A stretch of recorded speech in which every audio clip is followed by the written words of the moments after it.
China has built a train that runs at 280 miles per hour. That's 450 kilometers per hour, faster than any production passenger train ever built in human history. The train is called the CR450, and it is not experimental. It is not a government concept waiting for funding. It is real, it is tested, and it is almost ready to carry passengers. To put that speed in context, a commercial airplane needs to reach around 180 miles per hour just to lift off the runway. That is its takeoff speed. The CR450 is already past that before it even gets close to its top speed. And unlike a plane, it does not need wings, jet fuel, or 35,000 feet of altitude. It stays on the ground and just keeps going faster. And here is where it gets real. Beijing and Shanghai are about 750 miles apart. Right now, flying between them takes around 2 hours in the air, but by the time you get to the airport, clear security, wait at the gate, land, and get into the city, you have spent close to 5 or 6 hours.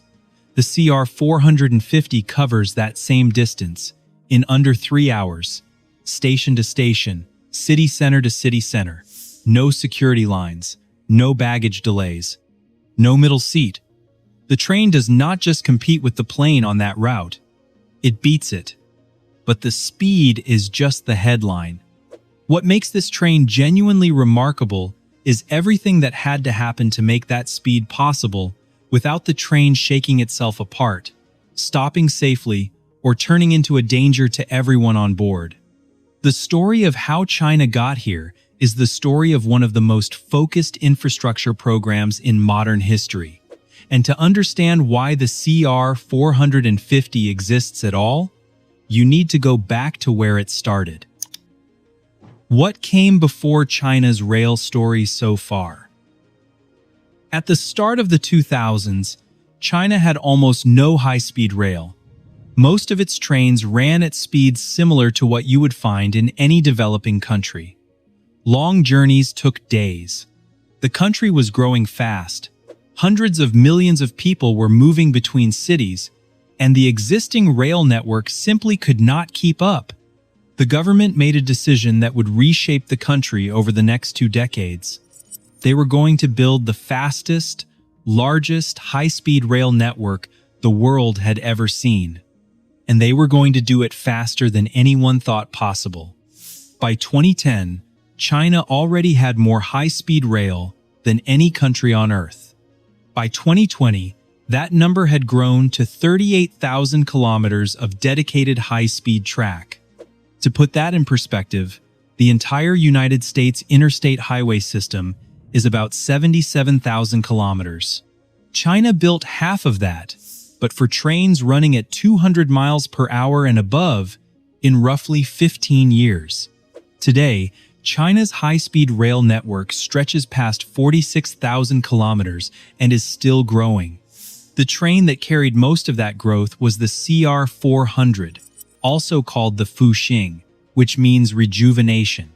It entered commercial service in 2017 and quickly became the backbone of Chinese high-speed travel. The CR400 operates at 217 miles per hour, which is already faster than almost anything running anywhere else in the world. It is comfortable, reliable, and runs hundreds of trips every single day between cities like Beijing, Shanghai, Guangzhou, and Chengdu. For most countries, a train like the CR400 would be the finish line, a thing to celebrate, maintain, and ride for the next 30 years. For China, it was the starting point for something bigger. Engineers and researchers had already begun asking a question that most rail programs never even bother with. What if you could go faster? Not a little faster. Significantly faster. And what if you could do it without sacrificing safety, comfort, or the ability to actually build the thing at scale and put it into regular service? That question became the CR450 program. And the answer took years to arrive. The gap between the CR400 and what China was trying to build with the CR450 is not just a number on a speedometer. It represents a completely different set of engineering problems. At 217 miles per hour, the challenges are hard. At 280 miles per hour, they are in a different category entirely. The air itself becomes your biggest enemy. Meet the CR450. What makes it different? When you move through air at very high speeds, the air does not just brush past you, it pushes back. It creates drag, vibration, and pressure waves that can rattle a vehicle apart if it is not designed carefully.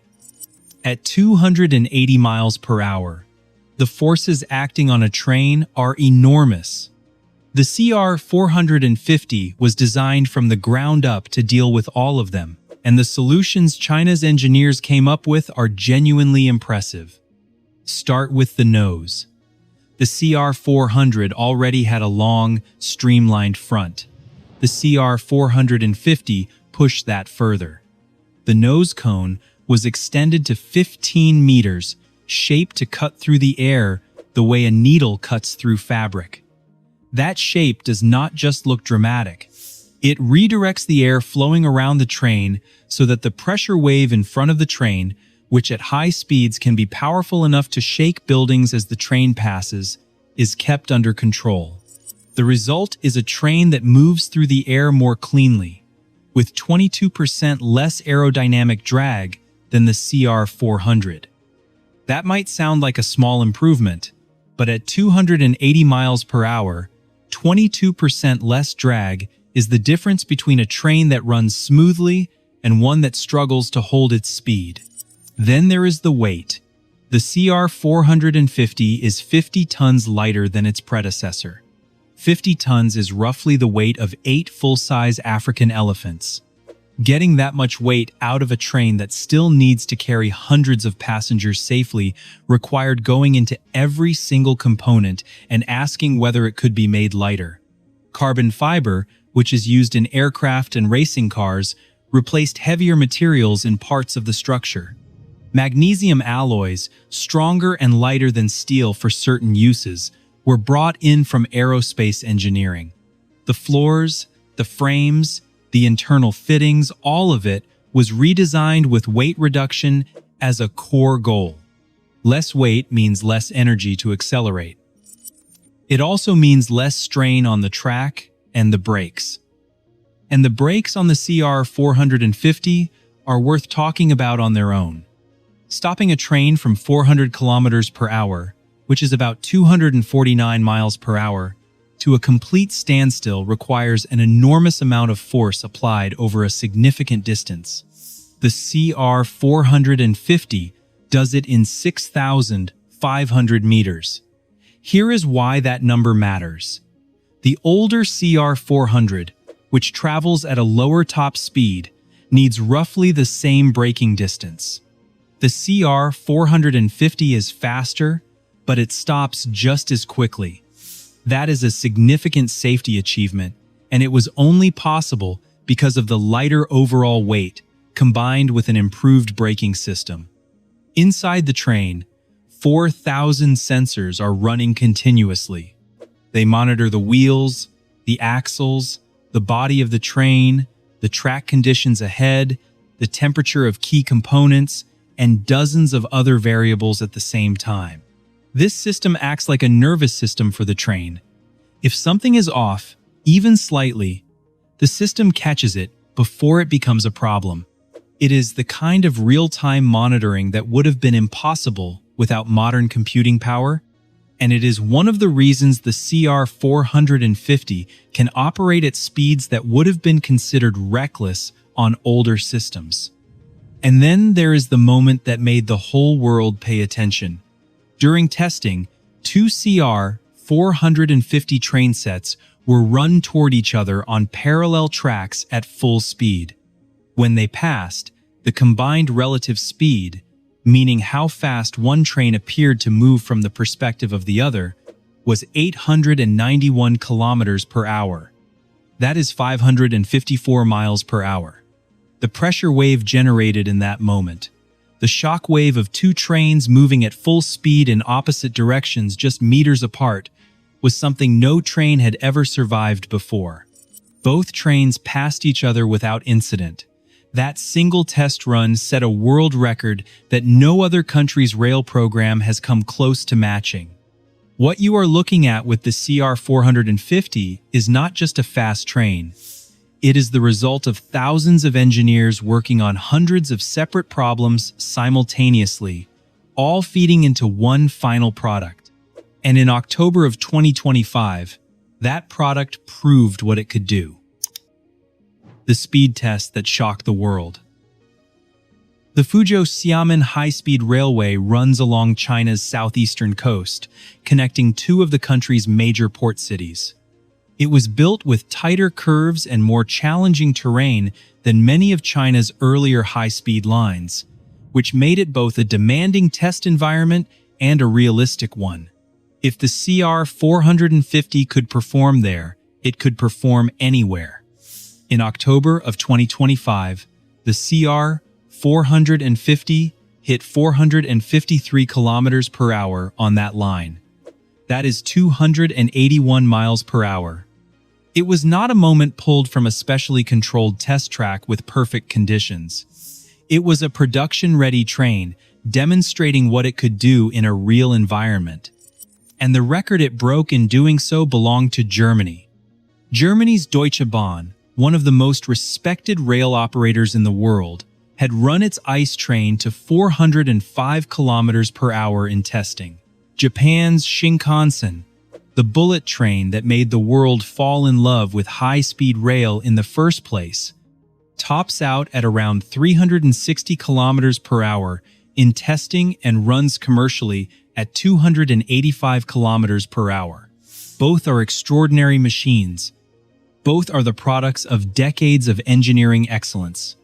The CR450 ran faster than both of them, not in a stripped-down record attempt, but as a fully built train ready for passenger service. There is a comparison worth making here. In 1997, the French TGV set a world speed record of 515 kilometers per hour. In 2007, a specially modified TGV hit 574 kilometers per hour, a record that still stands for wheeled trains in absolute terms. But that run used a train stripped of passenger seats, fitted with oversized wheels, running on a specially prepared section of track, and burning through power reserves that would be impossible to sustain in regular service. It was an engineering demonstration, not a passenger train. The CR450's record was set with a train you could board tomorrow. That distinction matters enormously. What also matters is the acceleration. The CR450 goes from 0 to 350 kilometers per hour in 4 minutes and 40 seconds. The CR400 needed 6 minutes and 20 seconds to do the same thing. That 100 seconds of difference might not sound dramatic, but in a rail network running hundreds of services a day on tight schedules, faster acceleration means more flexibility, more efficiency, and more capacity across the entire system. Germany's engineers noted the result. Japan's rail operators took notice. And in the United States, where the national conversation about rail infrastructure tends to focus on whether trains can run on time rather than how fast they can go, the October 2025 test was the kind of news that arrives quietly but lands heavily. The speed record was the proof of concept. But the real story of why this train matters is not about what it does to rail. It is about what it does to the sky. What this does to air travel. Beijing to Shanghai is one of the busiest travel routes in the world.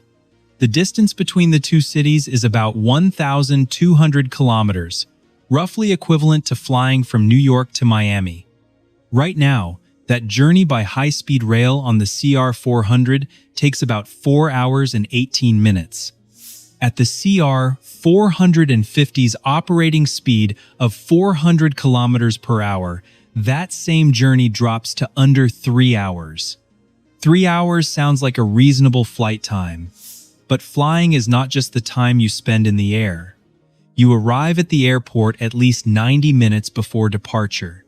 You go through security. You wait at the gate, you board, you taxi, you fly for roughly 2 hours.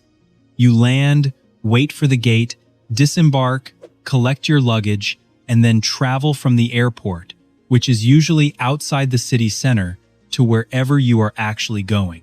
That entire process, door to door, takes 5 to 6 hours for most people on a route like Beijing to Shanghai. The CR450 pulls into a station that is usually in the center of the city. You arrive 15 minutes before departure. You board directly. You step off 3 hours later, also in the center of the city you were heading to. Total door-to-door time, somewhere between 3.5 and 4 hours. The train wins, not by a little, by a full hour or two, depending on where you are starting and ending. This is already happening with the CR400, and airlines in China have already seen the impact. On routes where high-speed rail competes directly with domestic flights, passenger numbers on those flights have dropped sharply. The CR450 accelerates that trend. At 280 miles per hour operating speed, it makes the case against short-haul flying even more convincing, and it extends that case to longer routes that previously tipped in favor of the plane. The broader picture is about carbon as well. A high-speed train running on China's increasingly clean electricity grid produces a fraction of the emissions of a short-haul flight for the same number of passengers. As the grid gets cleaner, the train gets cleaner automatically. The airplane does not have that option. Jet fuel is jet fuel. For Western countries watching this, the concern is not just about transportation. It is about what this signals for the future of infrastructure investment, energy policy, and the ability to move large populations efficiently.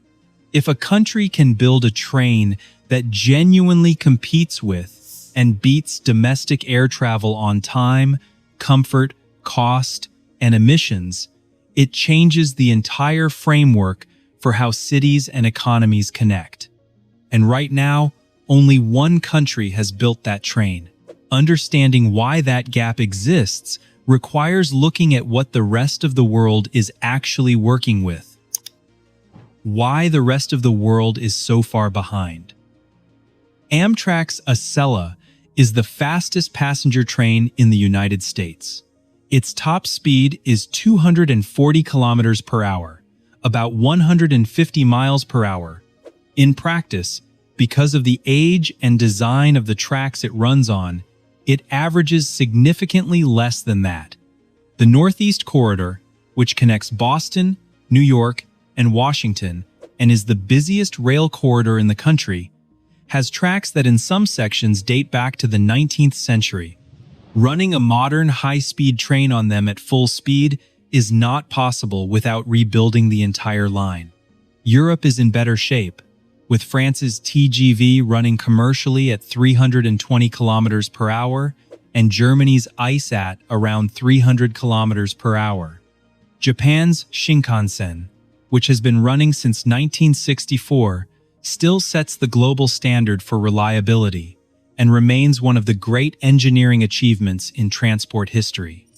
But even Japan's fastest operational train runs at 285 kilometers per hour.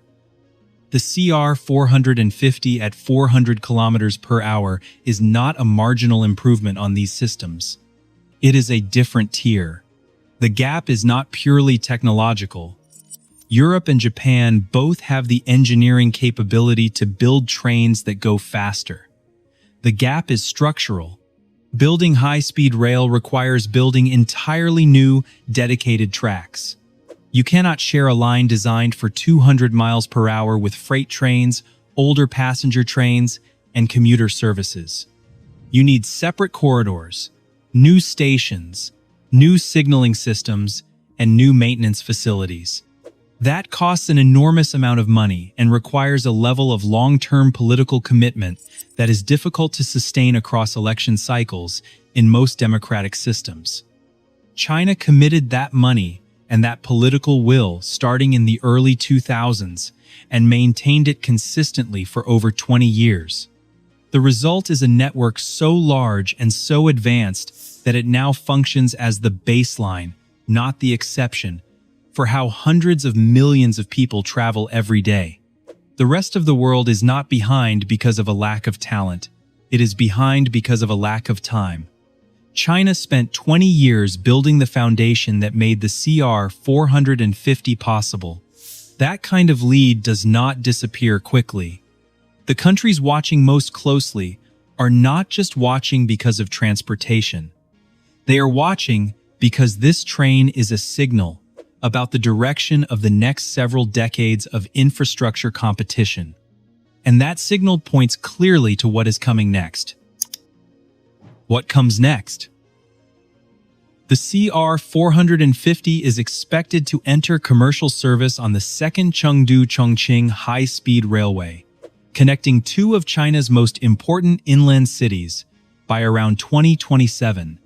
That line is being built specifically to handle the CR450's operating speeds, with track geometry, signaling, and station designs that are calibrated for 400 km/h service.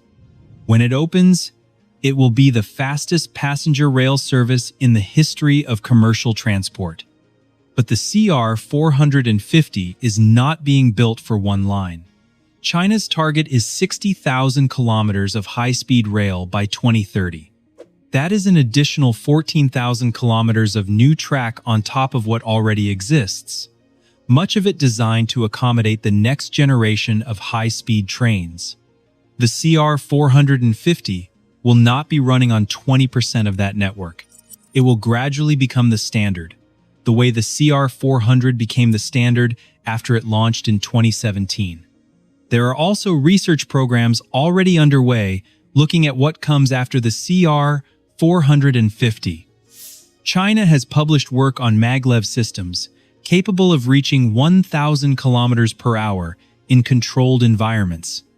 Those are far from passenger-ready, but the fact that the research is happening at all shows that the CR450 is not the ceiling. It is a milestone on a longer road. For the rest of the world, the CR450 is a very clear message about where infrastructure, investment, engineering, talent, and long-term planning can take you. It is not the end of rail competition globally. If anything, it is the starting gun for the next round. Germany, Japan, and France all have programs working toward higher speed systems. The United States is, at various levels of government, attempting to fund serious high-speed rail projects for the first time in a generation. But the CR450 is already built, already tested, and almost in service. China is not waiting to see how those programs develop. It is already planning the next step. A train that goes 280 miles per hour on regular tracks, stops safely, uses less energy than its predecessor, monitors itself in real time with 4,000 sensors, and undercuts the door-to-door time of domestic flights is not a vision of the future. It is a product of today, and it is about to start carrying passengers. If you found this video useful, hit the like button and subscribe so you do not miss what we cover next.